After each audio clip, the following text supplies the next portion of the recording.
Olá pessoal, tudo bem? Dando continuidade, nessa aula nós vamos trabalhar com os elastômeros. Os elastômeros são materiais de moldagem do tipo poliméricos, ou seja, sua reação se dá por polimerização. São materiais elásticos que, quando tensionados, são capazes de voltar ao seu estado original, mas que apresentam ainda as características viscoelásticas após a polimerização, ou seja, apresentam um comportamento elástico e viscoso, onde apenas uma parte do material sofre a recuperação elástica e a outra deforma com a aplicação de uma tensão de baixa magnitude durante um longo tempo. Sua química de polimerização se dá através da formação de ligações cruzadas. Quimicamente, existem 4 tipos de elastômeros: o polissulfeto, o silicone por condensação, silicone por adição e o poliéter. Os materiais elastoméricos são indicados para moldagens de alta precisão e são fornecidos no formato de uma pasta base e uma pasta catalisadora para serem misturados. Os elastômeros podem ser encontrados em diferentes consistências, que é dada pela porcentagem de carga do material que é inserida pelo fabricante. São elas extra baixa, baixa, média, pesada e a consistência de massa. As consistências extra baixa e massa estão disponíveis apenas para os silicones. Já para o polissulfeto, só há à disposição a consistência leve e pesada. E o silicone de condensação não tem a consistência pesada, apenas a consistência de massa. Devemos ter em mente que a reação de polimerização dessa classe de material pode continuar por um tempo considerável após a presa. Além disso, a temperatura é capaz de acelerar a reação de polimerização desses materiais, e o tempo de trabalho e o tempo de presa diminui com o aumento da carga. Logo, alterar a proporção da pasta base e da pasta catalisadora afeta a velocidade dessa reação. São materiais capazes de reproduzir detalhes muito finos, de modo que muitas vezes o gesso nem sempre consegue reproduzir esses detalhes, pois os elastômeros reproduzem detalhes de maneira muito mais precisa do que podem ser transferidos para um modelo de gesso. O primeiro elastômero que nós vamos falar é o polissulfeto. O polissulfeto é um material que polimeriza por condensação. Por isso, é um material que libera como subproduto oriundo dessa reação a água e que, portanto, isso vai influenciar na sua estabilidade dimensional. Entretanto, não é um material que forma gás hidrogênio. Esse gás ele pode formar porosidade no modelo de gesso depois que a gente vasa. É um material de moldagem que não permite a realização de mistura automática, mas que precisa que seja confeccionada uma moldeira individual para poder ser utilizado. O polissulfeto é um material que produz um odor desagradável, não permite múltiplos vazamentos a partir do mesmo molde, possui um alto nível de distorção após a remoção do molde por conta da liberação do subproduto, que é a água, o que o torna um material com baixa estabilidade dimensional. Para manipular esse material, é necessário fazer a dispensação de comprimentos iguais das pasta base e pasta catalisadora sobre uma placa de vidro polida. Como vantagem desse material, podemos dizer que o polissulfeto apresenta um tempo de trabalho prolongado, possui uma alta resistência ao rasgamento e um custo moderado. Já como desvantagens, podemos citar a necessidade de construção de uma moldeira individual para poder utilizar esse material, o fato de poder manchar as roupas, a presença do odor ruim, a necessidade de vazar o molde dentro de 1 hora por conta da sua baixa estabilidade dimensional e que seu esticamento pode causar a distorção do molde obtido. O segundo material elastomérico que vamos falar é o poliéter. O poliéter é um material que apresenta química de presa de polimerização por condensação, portanto, ele libera como subproduto álcoois de baixo peso molecular. É um material mais hidrofílico, o que permite a sua melhor compatibilização com o gesso, não é capaz de formar o gás hidrogênio, permite a realização da mistura automatizada, não necessita de moldeira individual previamente para ser utilizado e permite múltiplos vazamentos do mesmo molde. Além disso, podemos ressaltar o fato dele não ter um odor desagradável igual ao polissulfeto, possui baixo nível de distorção do molde, então ele tem uma boa estabilidade dimensional. É fornecido normalmente em 2 pastas, que precisam ser dispensadas em comprimentos iguais para serem manipuladas. Em relação às vantagens desse material, podemos dizer que ele tem uma presa rápida, uma boa estabilidade dimensional, por isso o vazamento não precisa ser imediato, e é um material pouco hidrofóbico, o que permite uma maior compatibilidade com o gesso, e também possui um longo prazo de validade que gira em torno de 2 anos.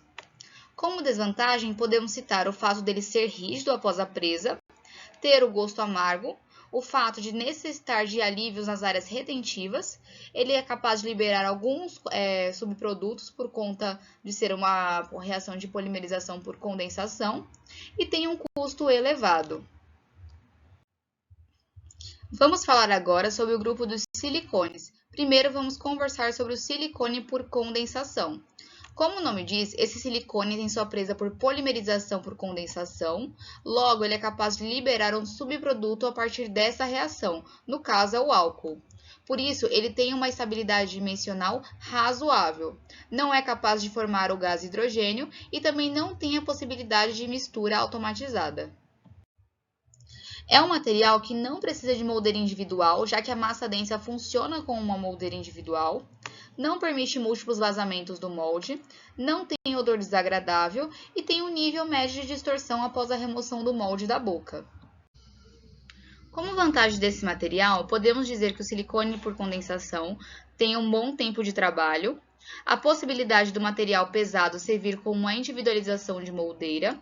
Já como desvantagens, podemos dizer que é um material que apresenta uma alta contração de polimerização por conta da liberação do subproduto álcool, o fato dele ser hidrofóbico, que não torna tão compatível com o gesso, o fato dele liberar um subproduto que é volátil, no caso o álcool, e a necessidade de ser vazado de forma rápida. Além disso, podemos citar também a sua baixa resistência ao rasgamento.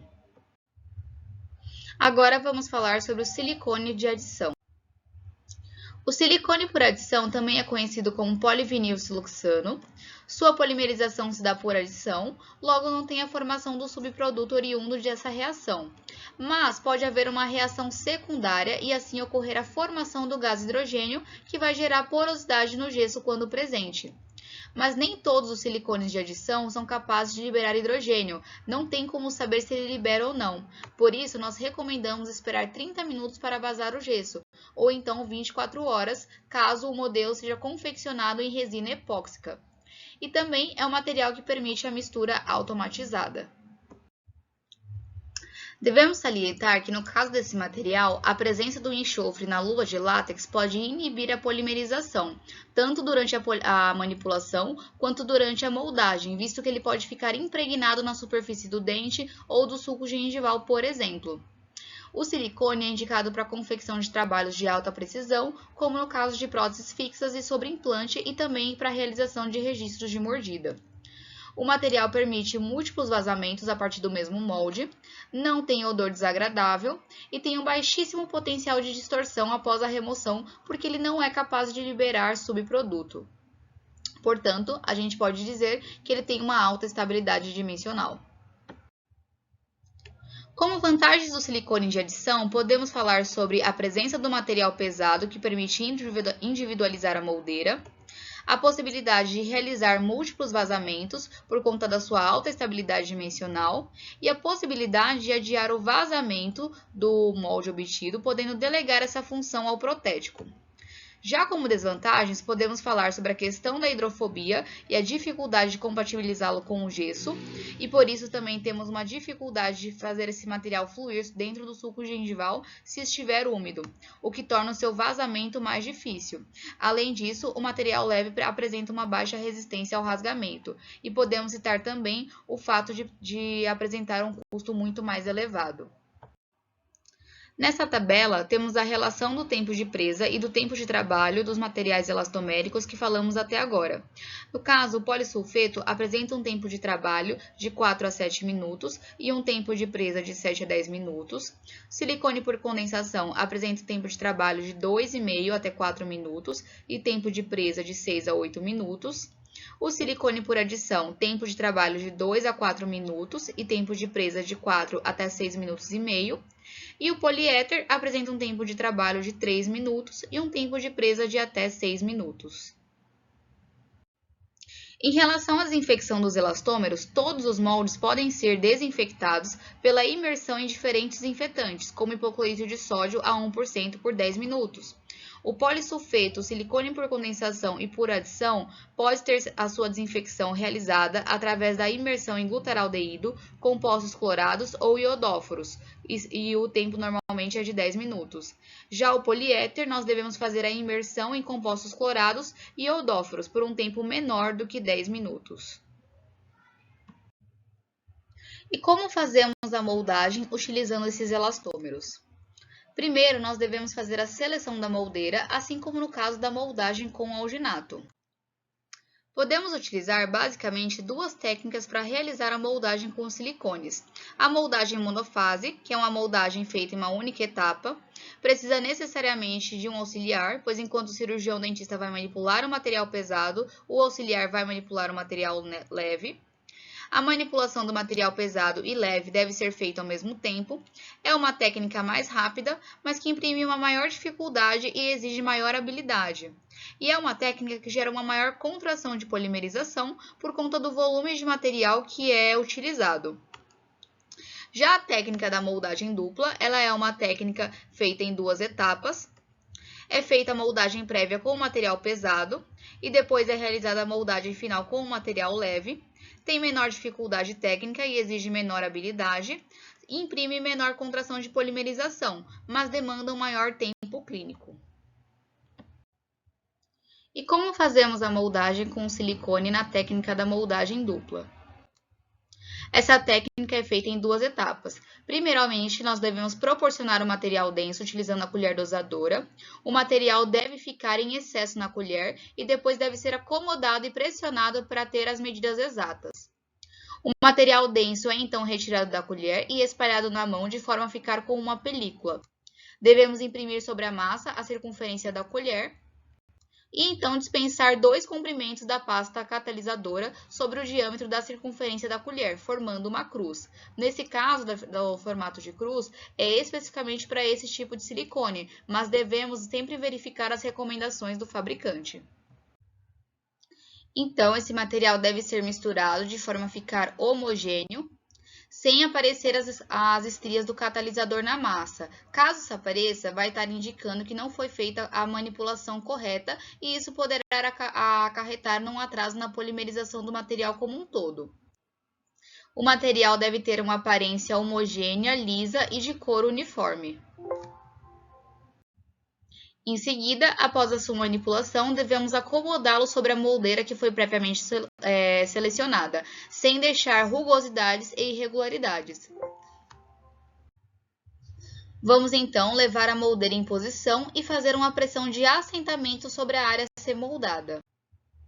Devemos então esperar o tempo de polimerização, segundo as recomendações do fabricante. Quando o material deforma e recupera após a remoção de uma tensão, isso indica que ele já adquiriu suas propriedades elásticas. Após a polimerização do material, devemos fazer a remoção do molde em um golpe único, visto que ele é um material que apresenta aquelas características viscoelásticas que foram discutidas no início da aula. O molde precisa apresentar uniformidade, ter lisura e apresentar as estruturas anatômicas de interesse que foram moldadas. Após a remoção do molde, devemos fazer alívios, a fim de criar espaço para o material leve que será utilizado em seguida. Devemos fazer a remoção de interferências com um lecron afiado. A moldagem com material pesado serve apenas para criar uma moldeira individualizada. Após a criação dos alívios, o molde com material pesado deve apresentar essas características, sem áreas retentivas e com espaço para o material leve. Em seguida, devemos proporcionar ao material leve, dispensar comprimentos iguais das pasta base e pasta catalisadora sobre uma placa de vidro polida. O material leve deve ser misturado utilizando uma espátula rígida, com uma espátula 36, até que fique com um aspecto uniforme e homogêneo. Após a manipulação, para inserir o material leve na área a ser moldada e no molde, nós vamos utilizar essa seringa plástica que está sendo apresentada na foto. E para inserir o silicone leve dentro dessa seringa, devemos fazer a remoção do êmbolo e então fazer uma pressão de assentamento e raspagem com a seringa sobre o material leve que foi manipulado, até que parte dele tenha entrado de forma suficiente dentro da seringa. Em seguida, nós vamos inserir o êmbolo de volta na seringa e empurrar o material de moldagem até a ponta. O material então vai ser aplicado sobre os dentes a serem moldados e também sobre o molde previamente obtido. Em seguida, vamos então levar a moldeira em posição que foi utilizada com material pesado e fazer uma pressão de assentamento e aguardar a sua polimerização segundo as recomendações do fabricante. Após a polimerização, devemos fazer a remoção do molde. Para isso, devemos verificar se a presa progrediu o suficiente e para isso também podemos sondar o molde obtido com o material instrumental e verificar se ele retorna completamente ao contorno original. Precisa ter transcorrido pelo menos 10 minutos a partir do início da mistura e ter ficado pelo menos de 6 a 8 minutos em boca. A remoção do molde ela precisa ser feita de forma rápida e em um movimento único, por conta do seu comportamento viscoelástico. E depois devemos aguardar o tempo recomendado pelo fabricante para poder vazar o gesso. Ao final, o molde deve apresentar esse aspecto de material uniforme, de volume uniforme, sem bolhas ou irregularidades e evidenciando as estruturas anatômicas de interesse. Neste caso apresentado no slide, foi realizado um preparo para a coroa total no elemento 35 e 36. O 36 ele apresenta um provisório em posição. Foi realizada então a moldagem com silicone pela técnica dupla. Na moldagem podemos ver de forma evidente o contorno do término dos preparos e a distribuição regular do material de moldagem. E como fazemos a moldagem com silicone de condensação pela técnica monofase? Na técnica monofase, precisamos de um auxiliar. Nesse caso, o material leve e o pesado precisam ser manipulados ao mesmo tempo. Enquanto o cirurgião dentista manipula o material pesado e acomoda na moldeira, o auxiliar manipula o material leve. O material leve é levado em boca com a seringa e depois colocado sobre o material pesado, e então a moldeira é levada em posição e assentada na boca do paciente. Devemos obter um molde uniforme com material bem distribuído, evidenciando as estruturas anatômicas de interesse. Essa técnica gera uma maior contração de polimerização, visto que o volume de silicone a contrair é muito maior do que se fosse apenas com material leve. Na moldagem utilizando silicone de adição, seguiremos as mesmas etapas clínicas que foram utilizadas para o silicone de condensação. Contudo, em vez de manipular o material pesado com uma massa e uma pasta catalisadora, vamos misturar duas massas utilizando as colheres dosadoras como na imagem. Vamos proporcionar as mesmas medidas nas colheres, na quantidade de 1:1, e misturar até obter uma massa homogênea e de cor uniforme. No caso do silicone de adição de consistência leve, ele é comercializado no formato de cartucho, onde em um tubo temos a pasta base e no outro temos a pasta catalisadora. O cartucho é posicionado na pistola de automistura e então uma ponta misturadora é inserida na extremidade. Devemos apertar o gatilho da pistola para que o material seja impulsionado para dentro da ponta misturadora e seja misturado até chegar na ponta de dispensação. O material deve ser levado sobre os dentes e sobre a moldeira. O silicone de adição tem menos distorção, mas tem um custo muito mais elevado. E quais são as causas das falhas dos moldes com elastômeros? Após a remoção do molde, vi que a superfície apresenta-se como rugosa. Por quê? Pode ter acontecido uma polimerização incompleta por conta da remoção prematura do molde ou um erro no proporcionamento da mistura. Pode ser por conta da presença no látex, no caso do silicone de adição, ou então o aumento da proporção do acelerador e da base, no caso do silicone de condensação. Meu molde apresentou bolhas e vazios irregulares. Por que isso pode ter acontecido? Pode ser por conta da incorporação de ar durante a mistura, ou então a presença de umidade ou resíduos sobre os dentes durante o ato de moldagem. Meu modelo apresentou uma superfície rugosa. Por que isso pode ter acontecido? Pode ser por conta de excesso de umidade no molde, remoção prematura entre o molde e o modelo, erro na proporção água-pó do gesso, ou então não esperou 20 minutos para vazar o molde no caso dos moldes em silicone de adição, no caso do silicone de adição que não possui o sal de platina, que evita a formação do gás hidrogênio e não gera a porosidade no modelo de gesso. Meu modelo de gesso apresentou distorção. Por que isso pode ter acontecido? Pode ser por conta de uma falta de adesão entre o elastômero e a moldeira, alívio insuficiente para o material leve durante o ato de moldagem. A moldagem ela foi realizada com uma polimerização já avançada, ou então houve a movimentação da moldeira durante o ato da moldagem. Remoção prematura do molde da boca sem que tivesse completado a polimerização total do material. Ou então, nos casos dos moldes de silicone polissulfeto, houve uma demora em vazá-los. E essa foi a aula de elastômeros, pessoal. Muito obrigada. Qualquer dúvida, estou à disposição. Meu e-mail está aqui abaixo na tela. Muito obrigada.